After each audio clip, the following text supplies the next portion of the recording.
Le Seigneur soit avec vous. Évangile de Jésus-Christ selon saint Matthieu.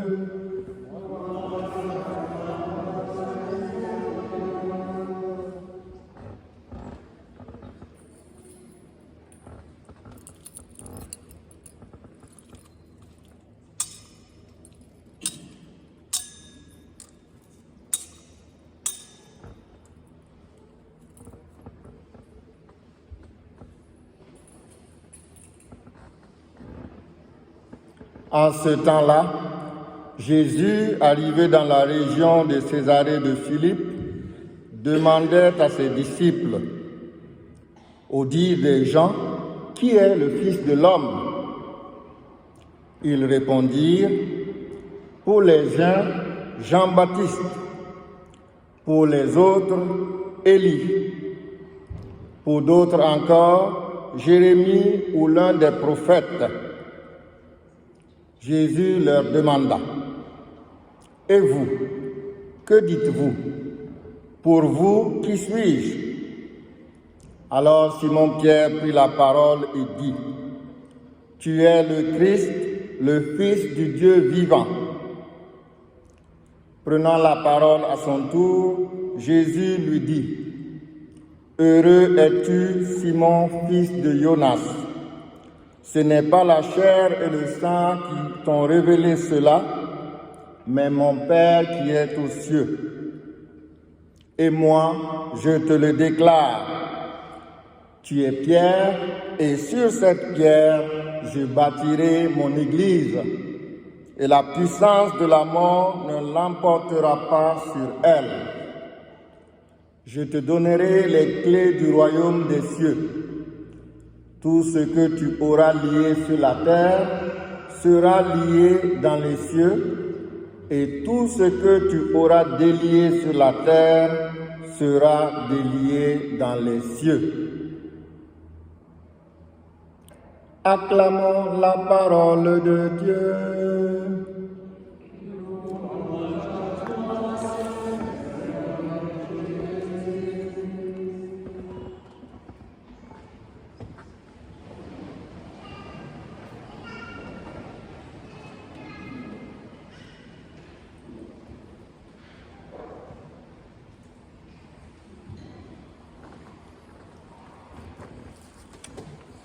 Donc peut-être que c'est un mystère pour certains pourquoi on n'utilise pas l'orgue aujourd'hui.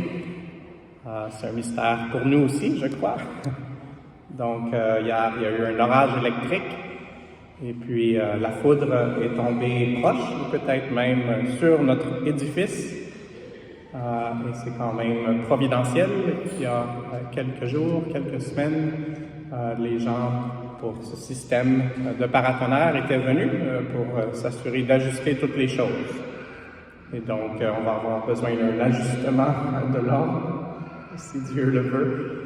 On espère que ce ne sera pas trop coûteux, mais Dieu est providentiel.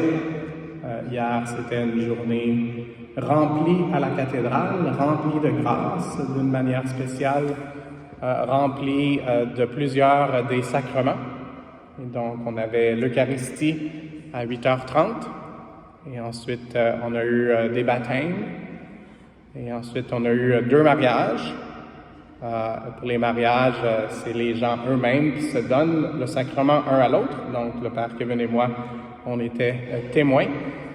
Et puis aussi des confessions.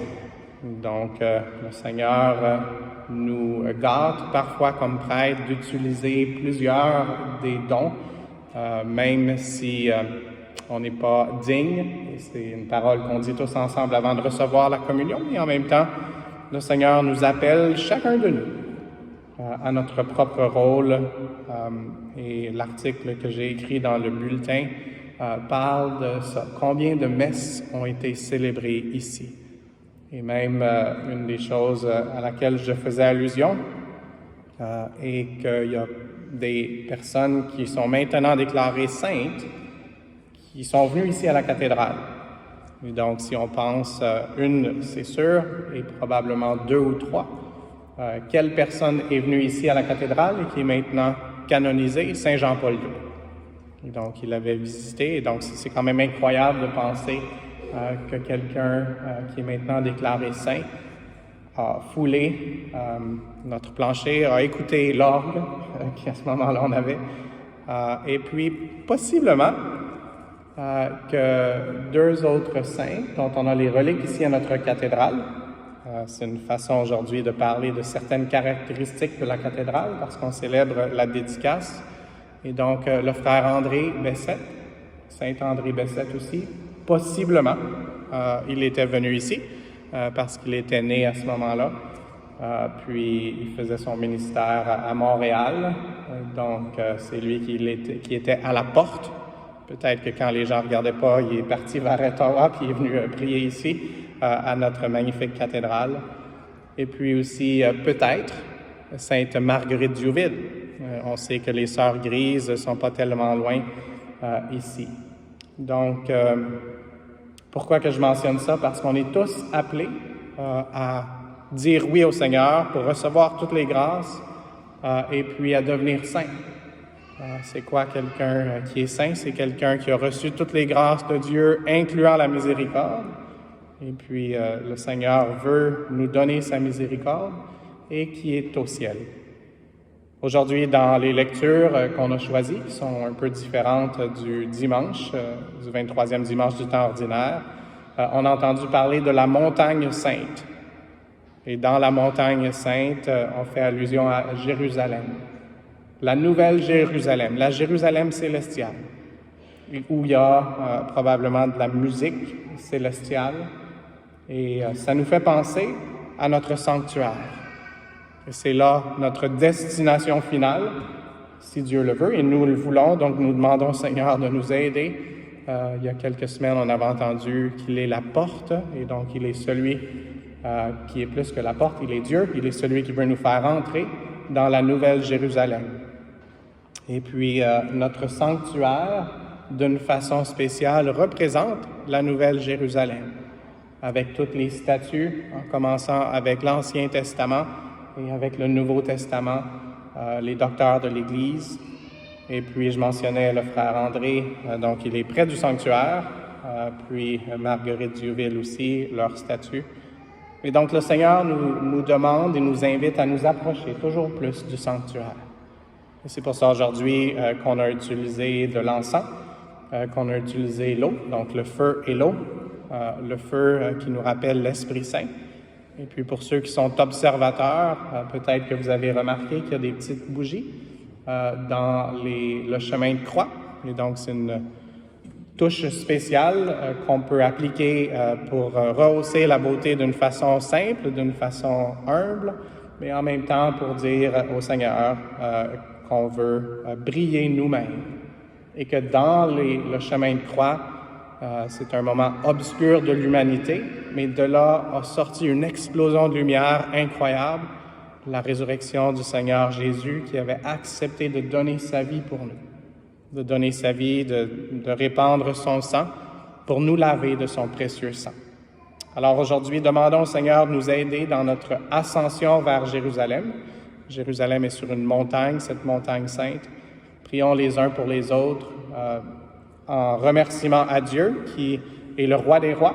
Et on a sa statue ici avec le sceptre de la victoire, il nous montre sa main, mais qui est guérie. Jésus a vaincu la mort, il a accepté d'être transpercé pour nous. Et puis il a la couronne parce qu'il est le roi des rois qui règne sur l'univers pour toujours. Demandons au Seigneur vraiment de nous aider à dire oui à son plan dans notre vie d'une façon tout à fait spéciale.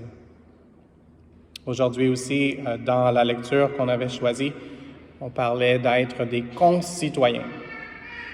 Et donc, on n'est plus des étrangers, ni des gens de passage, mais on est concitoyens avec les saints. Et si je regarde ici, je sais qu'il y a des gens de plusieurs nations. Et donc, quand on parle d'Église catholique, ça veut dire universelle, et le Seigneur nous appelle à former une seule nation, un peuple choisi, par lui et pour sa plus grande gloire. Et donc, je vous tiens en suspens un peu sur le fait qu'il y a eu la foudre, mais on a eu aussi une alarme de feu. Et donc, j'espère et je prie pour que ce soit de façon plus fréquente une alarme de feu de l'Esprit Saint. Et donc, les pompiers sont venus. J'ai une photo même à l'appui pour le prouver. Et c'était beau de les voir. C'était beau de voir un des pompiers qui s'appelle Charbonneau. J'ai vu son nom en arrière. Et lui, je pense qu'il était déjà rentré, mais certains des autres pompiers n'étaient jamais rentrés dans la belle cathédrale. Et pour eux, c'était magnifique quand on leur a dit que c'était tout du bois. Ils espèrent ne pas avoir à venir ici pour une vraie alarme. Donc, c'était une fausse alarme. Mais demandons au Seigneur vraiment de faire toute la place pour recevoir la plénitude de l'Esprit. Et oui, les édifices sont importants. Notre édifice nous attire à la beauté du Seigneur et on espère aussi à sa vérité et à sa bonté. Mais d'une façon spéciale, laissons-nous toucher aujourd'hui et demandons au Seigneur la grâce de l'étonnement. C'est une chose importante et le Seigneur nous dit qu'on doit être comme des enfants pour entrer dans le royaume de Dieu. Il y a une des caractéristiques, comme les enfants, qu'on doit imiter, c'est l'étonnement. Pour eux, plusieurs expériences sont nouvelles et ils sont étonnés, ils sont émerveillés. Et donc, demandons au Seigneur de nous émerveiller aujourd'hui, pas seulement avec la beauté de notre maison de prière, pour utiliser une des expressions qu'on a entendues dans la lecture d'Isaïe, une maison de prière pour tous les peuples, mais que notre cœur se transforme aussi en une maison de prière.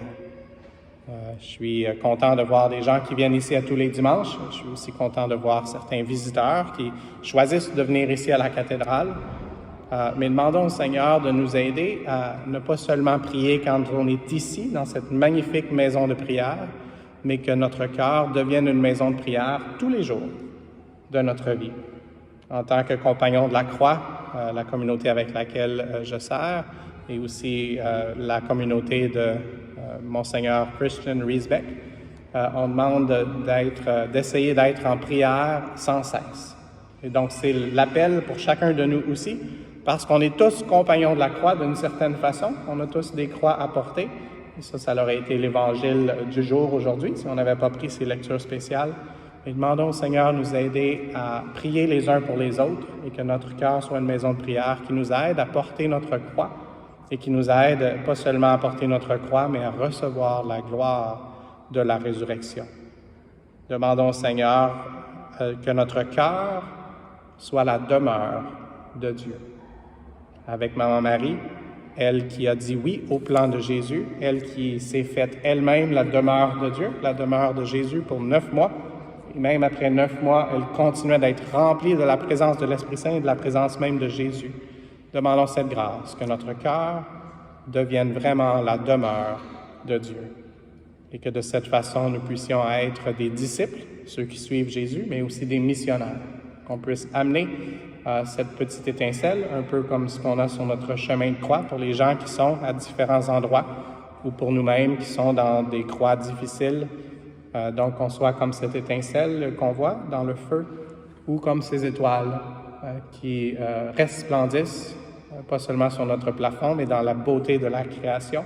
Qu'on puisse nous aussi être des étoiles remplies de la lumière et d'une façon spéciale de la paix que le Seigneur veut nous donner. Cette paix que lui seul peut donner. Amen.